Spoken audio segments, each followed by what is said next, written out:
सोना चाहते अपने दिमाग से ये बात निकाल देंगे कि मैंने आपके बच्चों से उनका माफ कर दो मुझे। आई नो मैंने कभी तुम्हारी इज्जत नहीं, आई प्रॉमिस। मैं तुम्हें कभी शिकायत का मौका नहीं, मुझे भी एक बार माफ कर दो, सिर्फ एक आखिरी दफा। उतना ही बेहतर है आपके रिश्ते के लिए भी। सब कुछ भुलाकर आगे बढ़ जाए।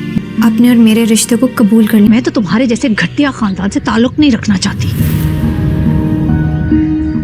आंटी अब आप अपनी हद से बढ़ रही हैं। नरमी से समझा रहा हूँ लेकिन शायद आपको समझ में नहीं। इंतहा ड्रामे की आने वाले के साथ तो बहुत ही ज़्यादा इंटरेस्टिंग होती हुई नज़र आ रही हैं। जैसे कि अब आप लोग देखने जा रहे हैं कि आखिरकार अब सजल है जो एक बार फिर से फहद को एक बहुत बड़े जाल में फंसाने जा रही है, क्योंकि अब वो नहीं देख सकती थी कि अनम फहद के साथ खुश रहे, क्योंकि अब उसकी नज़र तो पहले दिन से ही फहद पर थी और वो फहद को हासिल करना चाहती थी।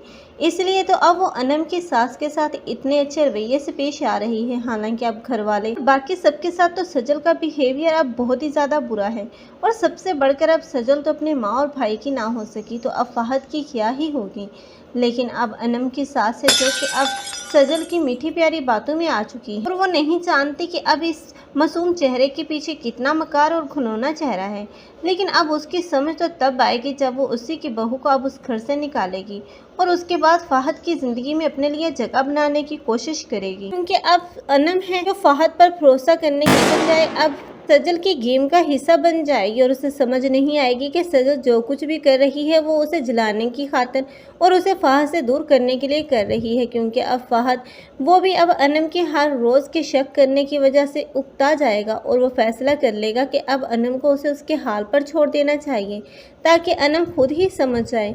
लेकिन अब इसी दौरान सजल होगी जो कि फहद के दिल में अब अनम को लेकर बहुत ज़्यादा बदगुमानियाँ बढ़ाती हुई नजर आएगी, क्योंकि अब वो कभी भी नहीं चाहती कि अनम और फहद एक साथ। लेकिन अब सजल जो है लाख कोशिशें कर ले, लेकिन वो अहमद वो फहद और अनम के रिश्ते को नहीं तोड़ पाएगी, क्योंकि अब बहुत जल्द यही सजल होगी जिसकी घिनौनी हरकतें अब सबके सामने आ ही जाएंगी और सबको पता चल जाएगा कि अब जो कुछ भी उस घर में हो रहा था वो सब कुछ सजल ही करवा रही थी।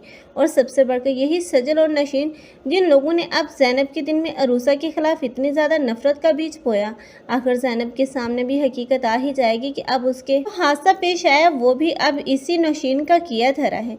तब वो अरूसा से माफ़ी मांगेगी और इस नशीन और सजल के साथ तो बहुत ही बुरा करेगी। आप लोगों को ये ड्रामा कैसा लग रहा है कमेंट सेक्शन में अपनी कीमती राय के इज़हार लाजमी करें। मज़ीद ऐसी वीडियोस के लिए हमारे चैनल को लाजमी सब्सक्राइब कर लें। अगर आप लोगों को हमारी वीडियो अच्छी लगी हो तो वीडियो को लाइक करना और दोस्तों के साथ शेयर करना मत भूलिएगा। अल्लाह हाफिज़।